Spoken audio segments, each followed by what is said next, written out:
سکتے ہیں، اگر اذان کے دوران کھاتا رہا تو پھر اس کا روزہ نہیں ہوگا۔ جو اذان وقت پر ہوئی، سحری کا وقت ختم ہو گیا تو فوراً کھانا پینا بند کر دینا چاہیے۔ تو رمضان المبارک کے اندر کئی مرتبہ کئی مسائل پیش آتے ہیں۔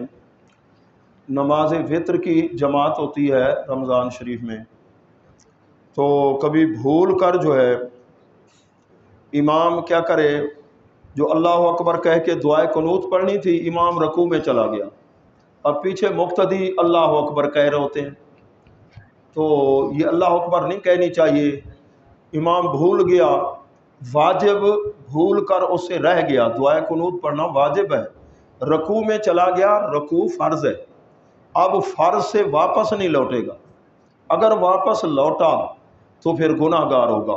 ایک قول یہ بھی لکھا ہے کہ پھر اس کی نماز ہی ٹوٹ جائے گی۔ لہٰذا خیال کرنا چاہیے کہ اگر بھول کر اکیلے آپ وتر پڑھ رہے ہیں یا جماعت کے ساتھ امام کو ایسے صاحب لائق ہو گیا تو وہ رکوع میں چلا گیا، تو اب دعائے قنوت کے لیے واپس آنا جائز نہیں ہے۔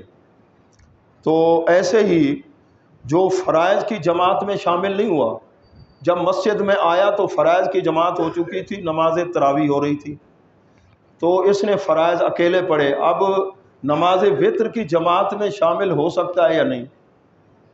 تو کتابوں کے اندر دونوں طریقے سے مسئلہ لکھا ہوا ہے۔ فتاوی رضویہ شریف میں یہ ہے، بہار شریعت میں یہ ہے کہ جس نے فرض اکیلے پڑھے ہیں تو وہ وتر اکیلے پڑھے، اور اگر جماعت کے ساتھ پڑھ لے تو یہ نہیں ہے مسئلہ کہ نماز نہیں ہوگی، نماز اس کی بھی۔ کئی چھوٹے مسائل ہوتے ہیں، لوگ آپس میں اختلاف کر کے لڑائی شروع کر دیتے ہیں۔